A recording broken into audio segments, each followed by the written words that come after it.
All right, buckle up, everyone. We're going deep today, like really deep, into the world of self-deception. Oh, yeah. We're talking about how our brains, those brilliant, complex machines, can sometimes play tricks on us. Absolutely. We got some excerpts from a book that really digs into this. Oh. And I got to say, it's eye-opening stuff. Yeah. I mean, these deceptions, they're not like, straight up lies, right? Right. It's more like survival instincts, Oh, interesting. Our brains, they're kind of hardwired to reach certain goals, like finding love, dodging danger, that kind of thing. Yeah. And sometimes a little bit of bending the truth can help us get there. So it's less about intentionally fooling ourselves. Right, exactly. And more about our brains taking these like mental shortcuts to... Ch6, yeah.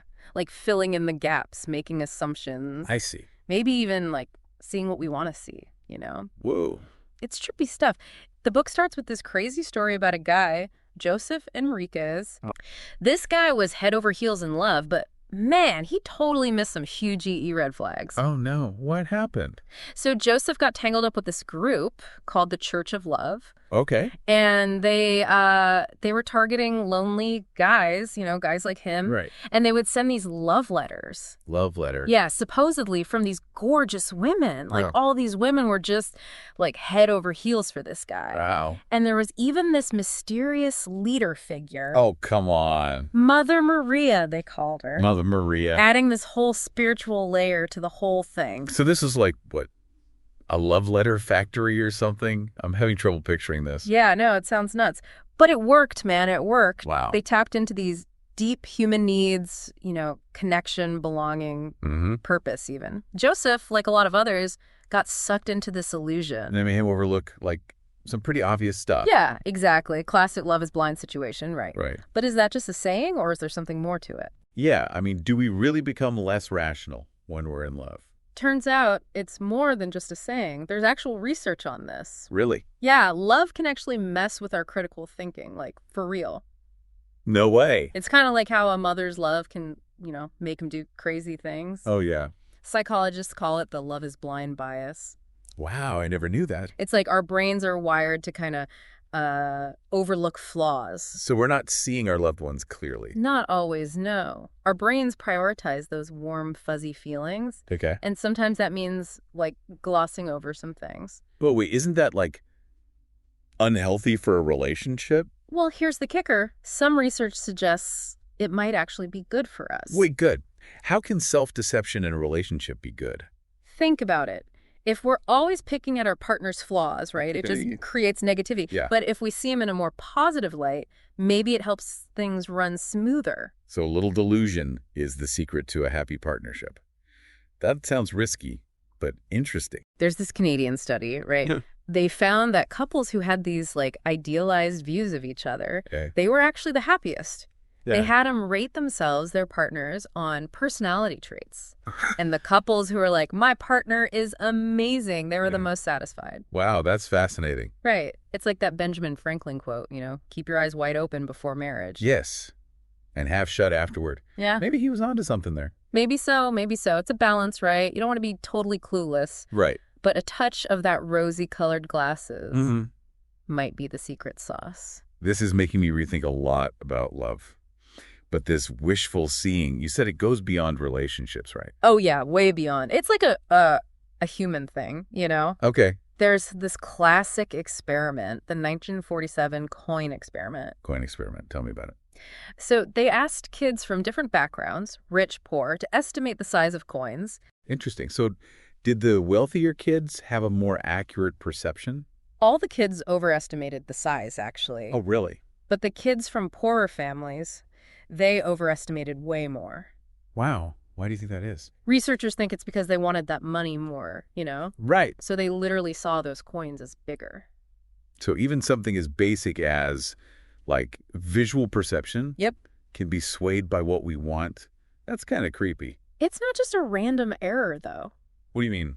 Our brains, they're wired to help us get what we need, even if it means, like, tweaking reality a little. So in the case of those kids, wanting money is tied to survival, right? Exactly. So their brains might be giving them a little nudge to go after those resources. So our brains are like little manipulators, filtering information, prioritizing what we want, maybe even changing what we see. Exactly. And when you start looking at how these biases work on a bigger scale, things get really interesting. I want to dive into some history. Oh, I love a good historical mystery. Oh, wait. What do you have? Ever heard of the miracle of the sun at Fatima? No, I don't think so. What is that? Back in 1917 in Portugal, thousands gathered because these 3 kids claimed they'd see the Virgin Mary. Okay. And she was going to perform a miracle. Wow. So what happened? Did people actually see something? That's the thing. On the day, tons of people swore they saw the sun, like, spinning, changing colors, even dancing in the sky. Oh, really? That's incredible. It became this huge legend, but there's no photo evidence of it. No photos. There had to be cameras around. Oh, there were plenty of photographers. Yeah. But none of them captured anything weird. That's so strange. And get this, the people who were there, their stories are all over the place. Really? How so? Some saw Mary's face, others a spinning fireball, others saw nothing special at all. Okay, so what's the explanation? Was it mass hysteria? Like a collective hallucination? Probably a mix of things. Right. But the power of suggestion, expectation, definitely played a part. Okay. These people, they wanted to see a miracle so bad. Their brains might have filled in the blanks, creating a shared experience based on belief, not reality. It's almost like our brains are such good storytellers that they can convince us of things that never happened. Right. It's wild. You want to hear about a more grounded example of this? Yeah, absolutely. What do you have? Let's go back to 19th century America. Spirit photography was all the rage. Yeah, those creepy photos with the ghostly figures. Weren't those all fake? A lot of them were, yeah. Sure. But what's fascinating is how people just ate it up. I guess it was a different time. It was after the Civil War, lots of grief, loss. Yeah. People were desperate to connect with loved ones they'd lost. So that longing for comfort fueled the belief. Yeah. Even if it seemed far out. Exactly. One of the big names in this was William Mumler. William Mumler? Yeah, a spirit photographer. He even got a photo of Mary Todd Lincoln with, like, Lincoln's ghost behind her. Whoa, come on. Didn't people call him out on this? He was put on trial for fraud. But even then, his clients defended him. They truly believed they'd seen real spirits. Wow, that's powerful. It shows how deeply our desires can shape what we see as real. It really does. Makes you wonder if we ever truly see things objectively. Yeah, so it all filtered through our hopes and fears. It's a wild thought, isn't it? It is. And modern neuroscience is starting to give us a glimpse into how subjective our reality really is. It's kind of freaky to think about, you know? Our desires and expectations actually warping what we see. Yeah, it really flips the script on how we think about perception. But as wild as it is, it's also super fascinating. Absolutely, like peeling back the layers of how our brains work. I'm really curious about that. How does our brain actually build the reality we experience? Okay, so picture this. Our senses, they're taking in a crazy amount of information every second. Okay. Way more than our brains can handle. Right. So our brains, they've got to take some shortcuts. Shortcuts. So we're not really seeing things wrong. It's more like our brain is simplifying things. Yeah, exactly. Like, instead of analyzing every little detail, our brains use models, kind of like blueprints based on our past experiences. Mental blueprints. It's like you see a dog, your brain doesn't process every hair, right? Yep. It pulls up that dog template and focuses on the important stuff. So our brains have these templates for everything. Pretty much, yeah. And it's super efficient. Usually happens so fast we don't even notice. Wow, that's kind of mind-blowing. But there are some experiments that really show how much we miss because of these shortcuts. Really? Like what? Ever heard of the gorilla in the basketball game experiment? Yeah, I think so. Like, people miss something obvious because they're focused on something else. Right, exactly. They watch this video, people passing basketballs, they got to count the passes. Okay. It's pretty engaging. Yeah. But in the middle of it, a guy in a gorilla suit walks right through. Oh, what? Yeah. Thumps his chest the whole 9 yards, then walks off. And people don't see it. A lot of them miss it completely. That's wild. Their brains are so focused on the counting, they just tune out everything else. Yep. And a gorilla on a basketball court. Totally unexpected, so the brain's like, nope, not important. So we're kind of walking around with blinders on, only seeing what we expect to see. It's not total blindness, but our brains are definitely picky about what they focus on. That's driven by our goals and what we're doing at that moment. Exactly. Makes sense, evolutionarily speaking. Right. If there's danger, it's better to spot the threat quickly than analyze every detail. Survival of the fittest, right? But couldn't someone manipulate this system? Like if they knew how our brains work, they could plant those templates and make us see things that aren't really there. You're hitting on a key point. That's exactly how magicians and con artists work their magic. Whoa, really? They understand our brain's shortcuts, and they use them to create illusions to trick us. So tell me, how do they do that? Magicians, they're masters of misdirection.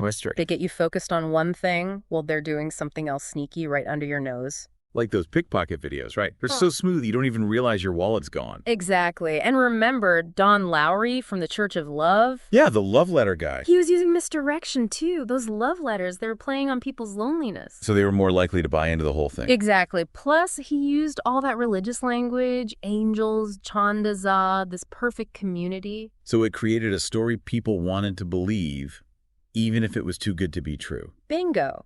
The best scams don't rely on lies. They build a world so appealing, you ignore the cracks. This is making me question everything I see. If our brains are so easily manipulated, how can we ever be sure of what's real? That's the big question, right? And it's something we'll keep unpacking as we go deeper. It's kind of unsettling to realize how much our brains, filter and interpret everything. It really does challenge our assumptions about, how we experience the world. It makes you wonder if we're really in control or if our brains are calling the shots. Well, it's not necessarily a case of being completely at the mercy of our brains. The key is awareness. Awareness. Yeah, once we understand how these biases work, we can start to spot them. Because it's like once you see that gorilla in the basketball game, you can't unsee it. Exactly. Once you're aware of these mental shortcuts, you can start questioning your own assumptions. Okay, that makes sense. But how do we actually do that? Are there specific strategies we can use to be more aware of these biases?